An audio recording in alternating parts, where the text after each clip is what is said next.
You started in the mailroom, is that right? I did. I was there almost, 10 years ago now. Pulled yourself up by your bootstraps. I like that. I see you went to UNM Law. Are you from New Mexico? Not originally. So what brought you here? I guess one day I just looked around at my life, at who I was, and realized if I kept going the way I was going, Which way was that? best case, probably married to the guy that ran the town gas station. I just wanted something else. What did you want? More. What if I told you this is the moment Kim Wexler became Heisenberg? Now, you might think I'm crazy, and I am, but I believe her character arc does share some similarities with Walter. In the recent episode 2 of the new season, we have this amazing scene where Jimmy fails to convince the cattlemen to accept his bribe, a carrot so to speak. All the while, Kim is in the background, just looking at the room, making sure she knows what kind of people she's dealing with, as if she knows that she will need to use the stick. Or at the very least, I think she wants for it to come down to the stick. She wants to punish those people. There's a similar scene when Walt first meets the neo-Nazis in season 5 of Breaking Bad. They talk about the plan and how they will do it, having difficulty to think of a way to succeed, all the while Walt is not worried about the conversation, closed in his own world. And when he finally decides to speak, it's to give an ultimatum, just like Kim. Now, those scenes are not exactly the same, of course, nor is Kim really pulling a Heisenberg here, but the scenes do highlight a shared theme. It's in there to showcase the confidence in both of these characters. A confidence that is lacking in the other characters in the room. It's a scene that showcases their pride. I did it for me. I liked it. I was good at it. I like it. I'm good at it. And I'm helping people. Whereas with Walt the pride was mostly connected to the math business, with Kim it's the pro bono practice. And as stated by this interview with Rhea, the actress, she's especially angry at the cattlemen because their scam affects people who are just like her pro bono clients. Now, why am I wasting all of my time explaining this? Because what Kim wants is different from what Jimmy wants. We are now seeing them working very closely together for a common goal, taking Howard down. But the reasons they are doing this are very different, and I think that might just create enough conflict in the relationship that will make Kim, indirectly or directly, betray Jimmy, making him become the Saul that we know from Breaking Bad, the one that has no problems flirting with his assistant, Francesca. And I believe there are some solid evidences being planted since season 5 for this betrayal. I keep pushing Mesa Verde away to do my pro bono work, and then I'm leaving something that makes zero difference in the world to help people who are actually in need. This is a bad idea. What? Give me the courtesy of believing this is right for me. And I'm giving you a reality check. This is too far too fast. And I'm giving you a reality check. This is really none of your damn business. In the first episode of season 6, there is this new pro bono case that Kim takes, which includes this poor teenager that gets scammed by a rich friend of his. The rich friend seduces him by letting him drive his car, then stops at a store and robs some drinks from there. The poor teen, ignorant of the robbery that the rich friend just did, is told to drive off while the friend drinks what he stole, and when they are inevitably caught, it's all blamed on the poor dude who was driving. No one suspects the rich friend, of course, because of his social status, and he buys one of the best liars he can to defend his case. Now, what was the point in them telling us this story in so much detail? Think about it, this takes too much screen time for the only point of this entire story being for Kim to later say, It was one of the best days of my life. My professional life. which we'll get to later. But this entire story makes sense once you realize the parallels between the poor kid and Jimmy, and the rich kid and Kim. In only one episode, the writers and directors made a point to remind us 3 times that the kid needed a suit to wear, and that suit ended up being Jimmy's. When Jimmy enters the El Camino place, he even comments on the kid's suit. Nice threads. Thanks. Then, we have Kim talking about the Howard plan, and Jimmy initially isn't too certain about going forward with it himself. But then, Kim starts seducing him, per se, starting up by talking about his car and how Saul Goodman would have something fancier. From there, she talks Saul up as this very flashy, showy, high-status person, and that gets Jimmy going. Now, he's on board with her Howard plan, And from there, we see in episode 1 and episode 2 that most if not all of the plan was Kim's idea, even to going for the cattleman's part of it. So just like the story she told us about the rich teenager who seduced the poor one to follow his lead by letting him drive his fancy car, Kim is doing the same here by manipulating Jimmy by using his need to prove himself successful to the world.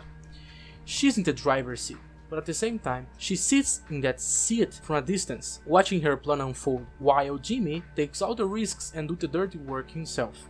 Now I want to make it clear here that I don't think that Kim is doing any of this, so far, consciously. She's not planning ahead to throw Jimmy into dirt, just like the rich kid did to her client. I think, however, that the writers are planning for her to do that later down the line, and already are planting the seeds here for us, the viewers, to catch on. And at the end of the second episode, when he proves unable to do what was necessary, Kim takes over and finishes the job herself, proving to, at least in that case, be just as good or even better than Jimmy.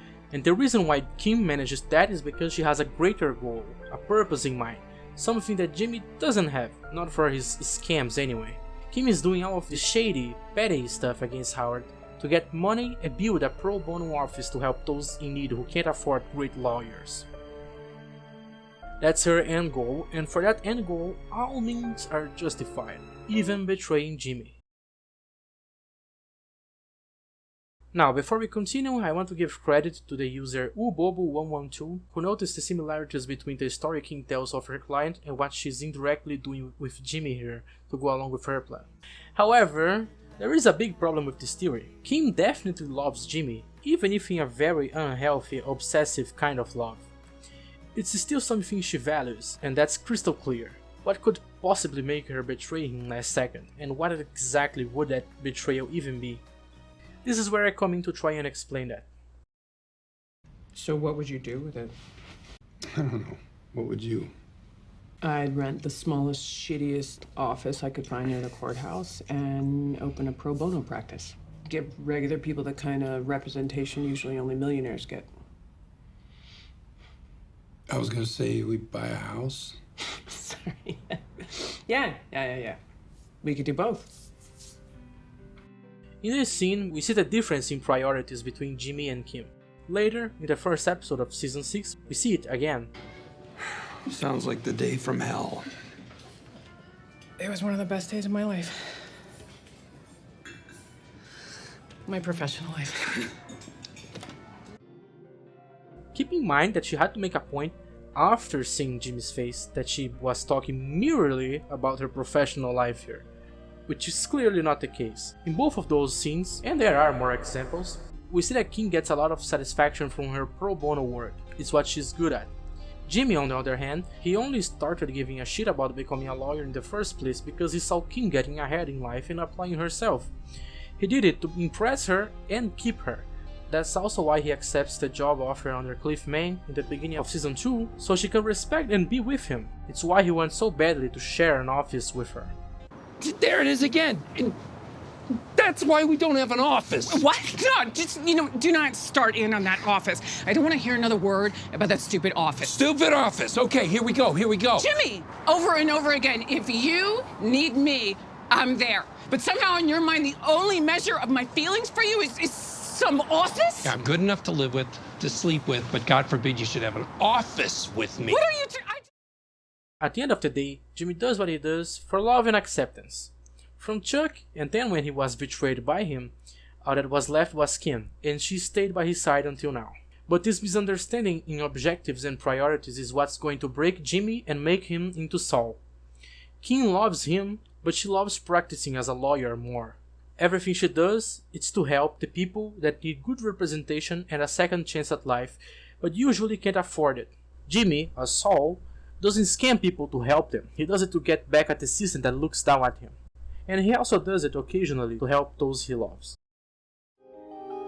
I believe that Kim will do something unexpected to get at Howard without Jimmy knowing, just like the rich friend of her client robbed the store without him knowing. And that something that she will do will probably not work and will get her under suspicion. That's when she will be put under pressure. Her license as a liar at that point can be at a risk of being taken forever, or worse, she can go to prison. In either of those options, she would never again be able to do what she loves most. And then, the only way out for her would be to pass the blame to Jimmy. He has a record of being sleeping Jimmy after all. Just like the poor kid driving the car, most people would believe he is to blame instead of Kim, whom everyone respects but also underestimates. Kim, doing this, it's not you. Okay, you would not be okay with it. Not in the cold light of day. Wouldn't I? Now, whether her plan to blame Jimmy actually works in the end perfectly or not doesn't really matter. What matters here is that Jimmy realizes what she tried to do, and that alone would break him. He will feel like a sheep again and get the wrong lessons from all this. There are wolves and sheep in this world, kid. Wolves and sheep. Figure out which one you're gonna be. The sheeps, as Jimmy sees it, are the people like his father who are taken advantage of, because they are too kind and gullible. We have already seen a parallel of this scene in season 6 where Jimmy gives the money to the cattlemen after Kim blackmails them, just like his father would give money to people that clearly didn't deserve it out of sympathy. You gave him the money, didn't you?